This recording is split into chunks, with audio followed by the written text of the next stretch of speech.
Morning, ladies and gentlemen. This is part 4 of the Tossups for this 2022 election cycle. We have Arizona, Georgia, Nevada, and Texas for this video. I'm going to start off with probably the most high-profile race of this cycle, which is going to be Kari Lake against Katie Hobbs. Arizona has a negative 22% approval rating of Biden and negative 39% for independents. Currently, we have Lake leading by 3%, and with the underestimation, it's going to be about 6, maybe 7 points of victory for Kari Lake. So 100% chance Kari Lake is going to be the next governor of Arizona. Senate race, Mark Kelly against Blake Masters. Kelly is plus 1.5. In the aggregate, they're tied if you compensate for Republican underestimation. And then we'll see that with the national environment, it's going to move towards Masters by a 2-point victory. So Blake Masters is going to be the next senator for Arizona. Greg Stanton over at the 4th district.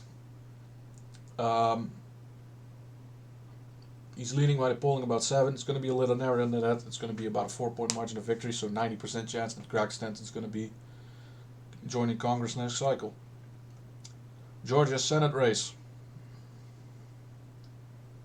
Walker's leading in the aggregate by about 1.6%. Republicans are underestimated by about 2.5 points if you take into account every single Senate election from 2008. If you just take the last 3, then it's going to be 1.5 points. So we see that I'm going to give Walker a 4% margin of victory. Keep in mind, this is after a runoff. Neither candidate is going to reach 50% of the vote in the first cycle. Keep that in mind. Now we have 2nd district, Sanford Bishop. And there's not much to say about this. Bishop is leading by 3.5 points. It's going to be a little wider than that. It's going to be about 5. I'm going to give him a 99% chance of victory though, and not 100, because I do see a chance in where he goes down and Chris West picks it up.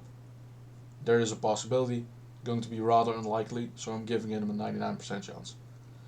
Next state, Nevada. Steve Sisolak against Joe Lombardo. Both are from Clark County, so that's pretty funny.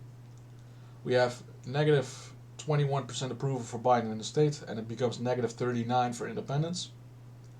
Lombardo is currently leading by about 1.4% after adjusting the underestimation. And I think it's going to be a little wider than that. It's going to be about 4 points. So 90% chance for Joe Lombardo winning. Senate race. Cortez Masto against Laxalt. In the aggregate, Masto is leading by 0.4 after adjustment. And this one is not going to be a tight race. It's going to be wider than Arizona. It's going to be wider than Georgia. And Laxalt's going to win by 4, maybe even a little more than that. So 90% chance that Adam Laxalt wins. Nevada's 1st district. This is eastern Las Vegas. Titus against Robertson. Currently we have polling that says Titus +2. And I think it's going to be a pure coin flip. So, just for the sake of argument, going to give it 50% chance for Titus. With incumbency advantage, probably going to be about 51-52%. And Mark Robertson gets the remainder. So this is a pure toss-up in my opinion. 3rd district, Susie Lee against April Backer. Backer is leading by about 0.5 in the aggregate. Becomes +2. I think it's a 70% chance of April Backer winning. 4th district, Stephen Harsford against Sam Peters. Harsford is leading by 1.5. Becomes about 3 after adjustments. So we think it's going to be 80% chance of victory for Harsford. Final state, Texas. Monica de la Cruz against Michelle Vallejo. Aggregate has Vallejo winning by about 0.7. What happens is Hispanics are flipping Republican at an alarming rate in southern Texas. Biden approval -22, and it becomes -30 for independents. These will swing towards De La Cruz. As a result, 90% chance of victory for Monica. 28th District, Henry Cuellar against Cassie Garcia.